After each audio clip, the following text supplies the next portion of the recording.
Student, good morning. Myself, Professor Vaibhav Solanki from Chinchpamnan Institute of Technology. Welcome to our YouTube channel SSIT Gandhinagar.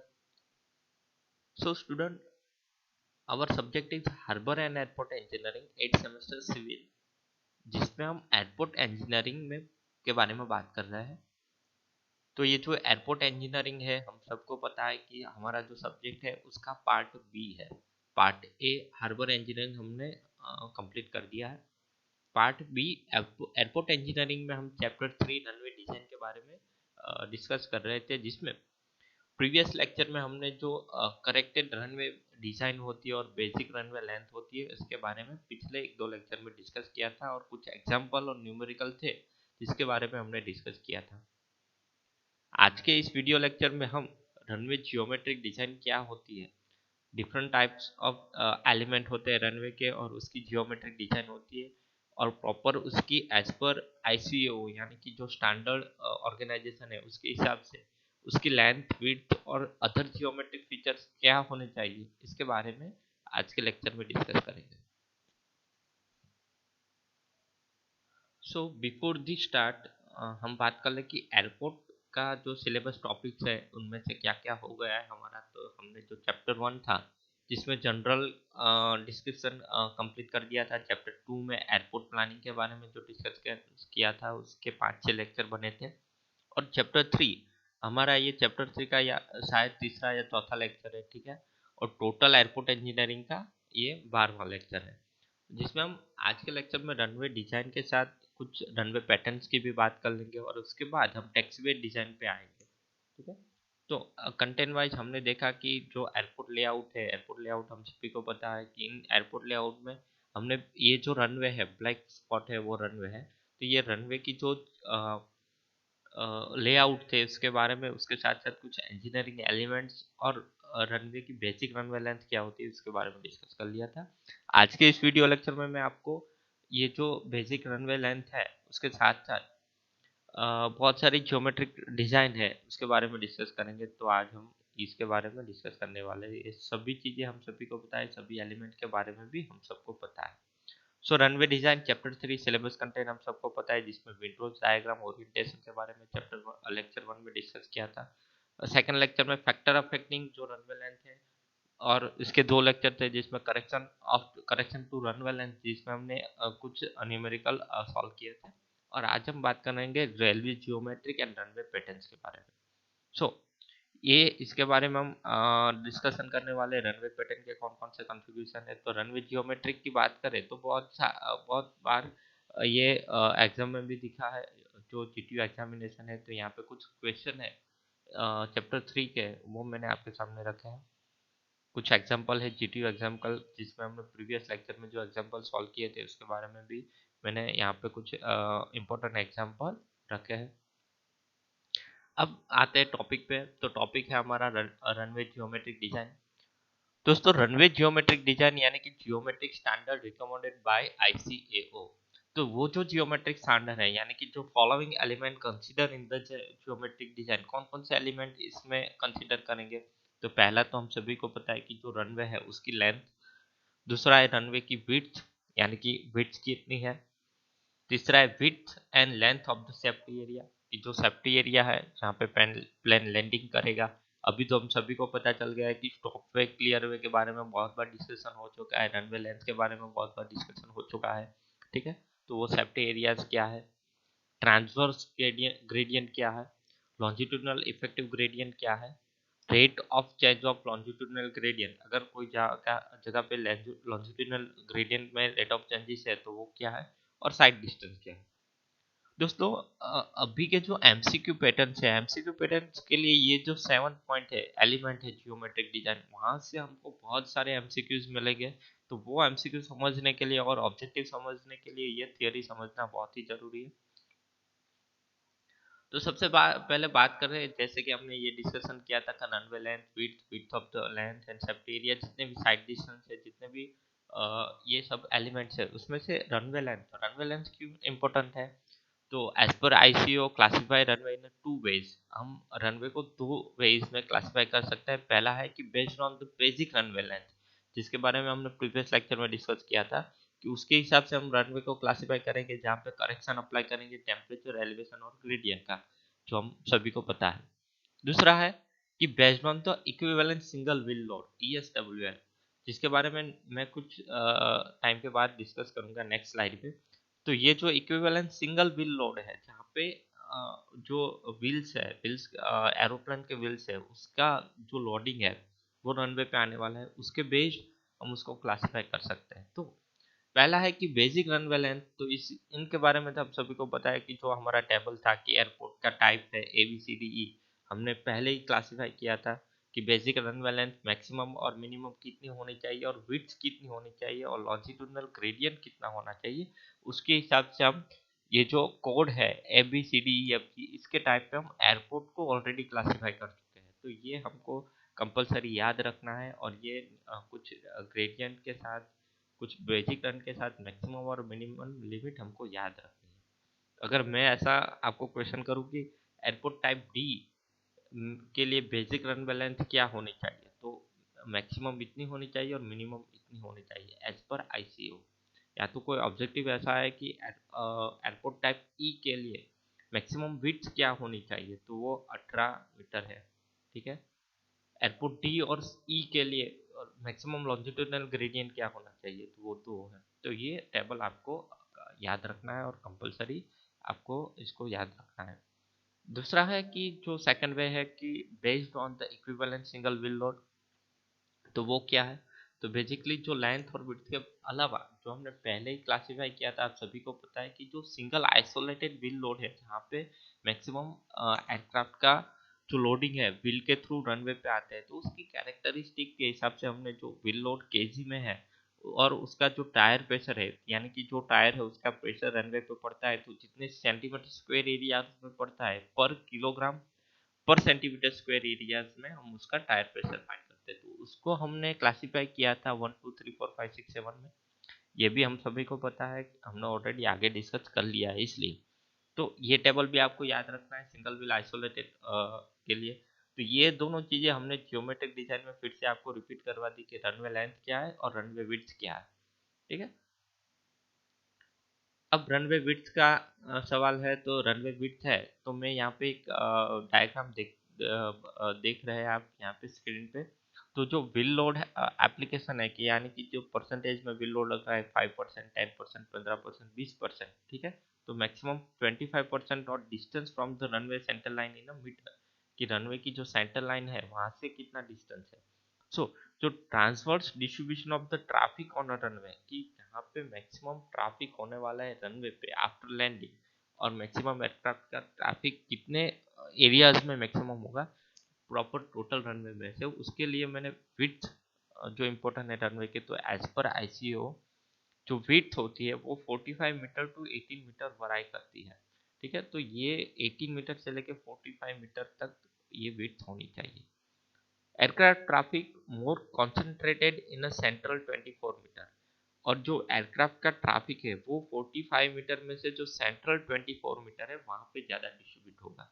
तो हम सभी को पता है कि जो सेंट्रल 24 मीटर है विड्थ की, टोटल लेंथ में से जो विड्थ है रनवे की, उसकी सेंट्रल 24 मीटर है, वहां पे मैक्सिमम डिस्ट्रीब्यूशन ट्रैफिक का रहेगा।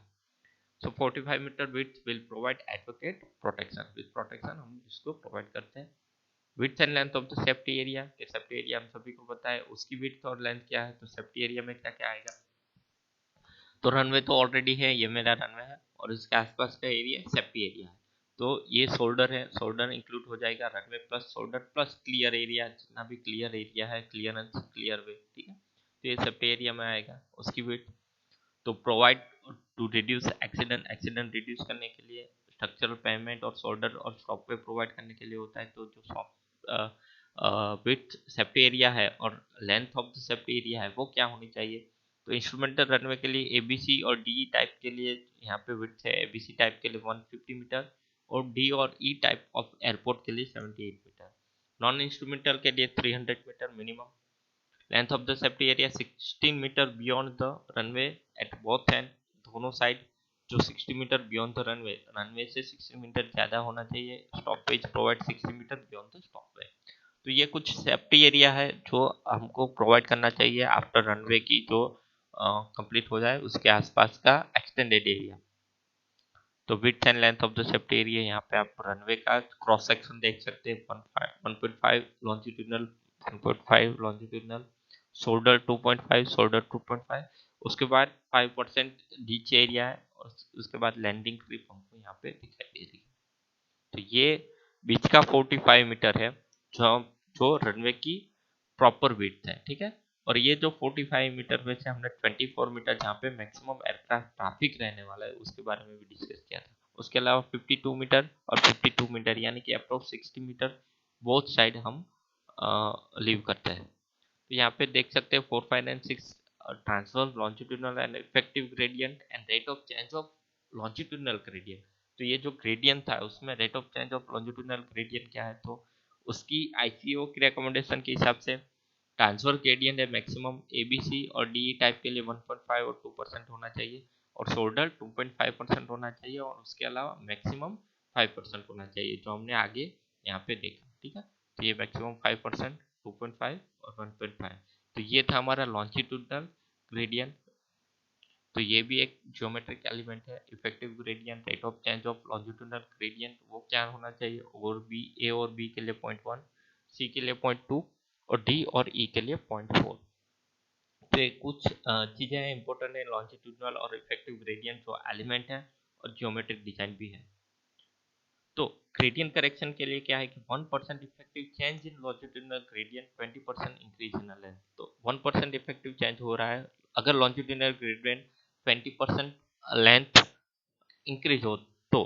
तो ये हमने ग्रेडियंट करेक्शन हमने आगे भी पढ़ा है और यहाँ पे भी हमने देख लिया। उसके बाद एक इम्पोर्टेंट एलिमेंट है साइड डिस्टेंस।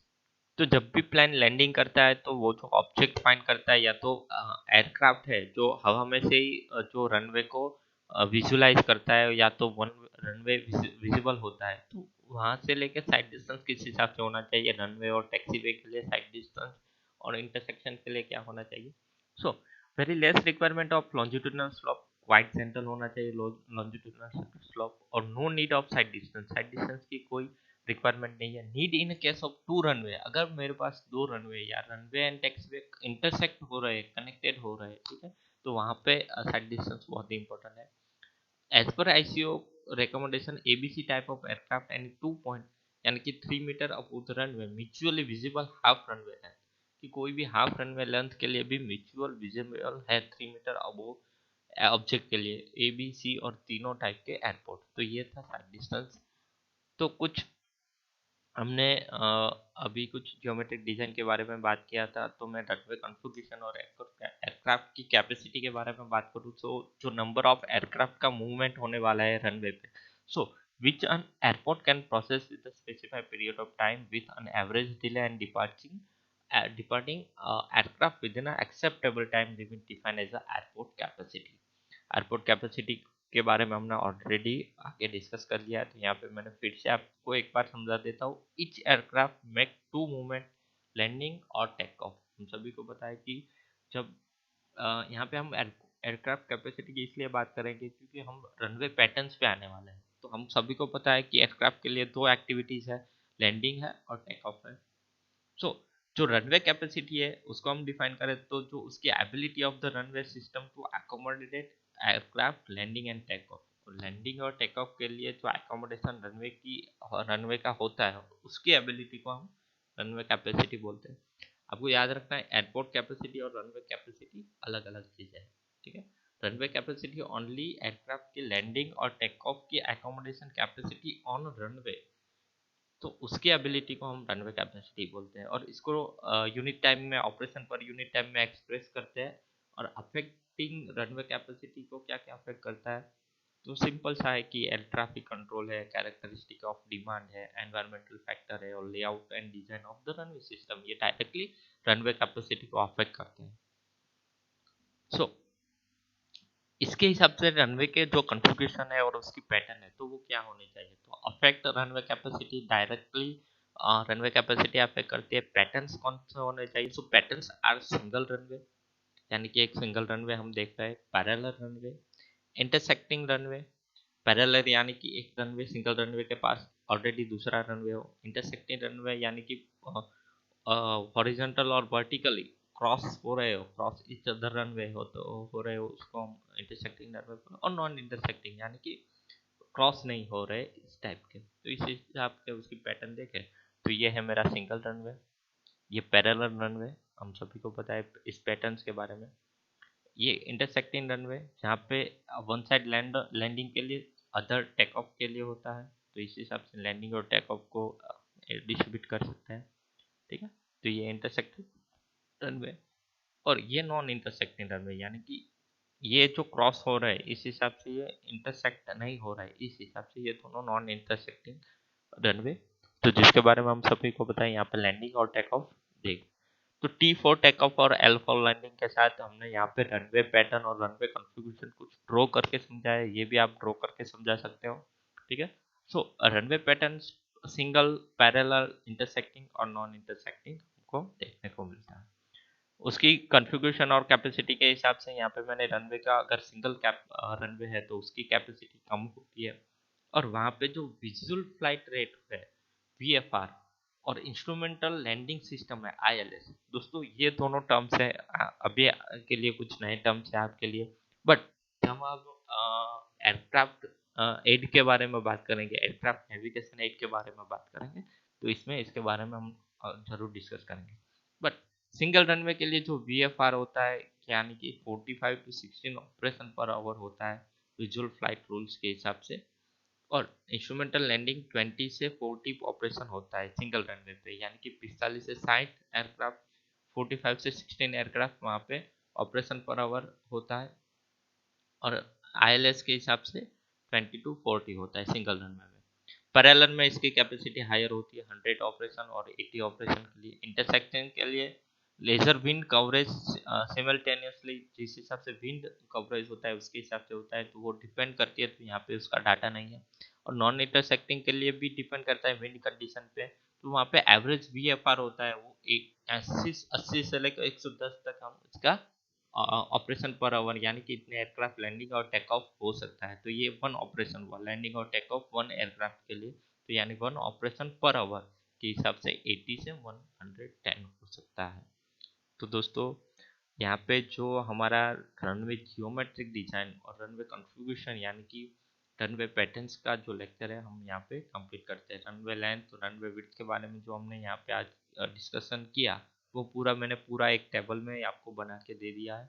ये table runway length, width, geometric area जो है, ग्रेडियंट है, मैक्सिमम ग्रेडियंट है, इन सभी के बारे में हम यहाँ से देख सकते हैं। सो यहाँ पे summary of the various gradient of the runway, different different types of gradient के लिए समरीज, यहाँ पे मैंने समरीज टेबल बनाया है। मैक्सिमम इफेक्टिव ग्रेडियंट 1% है ABC टाइप के लिए, 2% है D और E टाइप के लिए। तो दोस्तों यहाँ पे ये टेबल इसलिए है कि ये और हमने जो मैंने आगे टेबल बनाया है, ठीक है, ये दोनों अगर आप यहाँ पे कंप्लीट कर लेते हो अच्छी तरह से, ठीक है, तो आपके जितने भी ऑब्जेक्टिव है, यहाँ पे लिखा है 30 metre length of vertical curves, ये सब भी यहाँ से आपको मैक्सिमम MCQ रनवे के मिलेंगे, और रनवे के जो GTUs के लिए जो MCQ आने वाले हैं वो मैक्सिमम यहाँ पे कवर हो जाते हैं। तो इसलिए यहाँ पे मैं सेफ्टी एरिया की लेंथ और विड्थ के साथ मैंने सभी चीज़ें समराइज करके यहाँ पे आपको दी हुई है, तो आपको ये एक और बार देख लेना है, ठीक है। तो यहाँ पे हमारा ये लेक्चर है रनवे वाला कंप्लीट होता है। नेक्स्ट लेक्चर में हम टैक्सीवे डिजाइन के बारे में डिस्कस करेंगे, ठीक है। तो आज का लेक्चर हम यहाँ पे कंप्लीट कर रहे हैं। Thank you.